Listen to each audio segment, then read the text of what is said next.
Kinakain ito ng iba. Pero dito sa amin, wala pa pong nangahas na kakain ito. Mga bossing, ipapakita ko po sa inyo ang number 1 na salot sa aming mga pananim dito. Ito ay tinatawag na bukan or bunlod. Yun siya.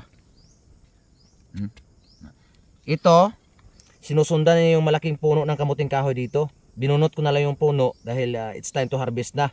Pero andyan na siya, oh.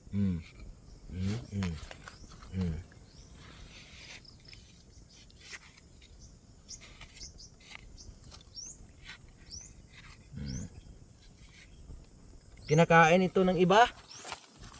Pero dito sa amin, wala pa pong nangahas na kakain ito. Yan po. At ito po ang kanilang ginagawa dito, oh. Ito, pinakakain-kainan nila, oh. Ito, bulok-bulok na, oh. Yan. Ganyan sila kakain. Okay. At ito, kunin natin itong malaking laman na ito, be. Oh.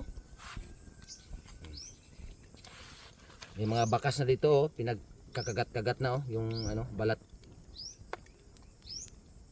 Yan po mga bossing. Tubo, palay, mais.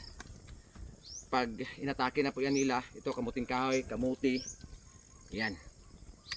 Hindi talaga basta-basta ang ganyan. May spray na po yan ngayon na pangpuksa dyan. Mahal lang. Pero effective naman.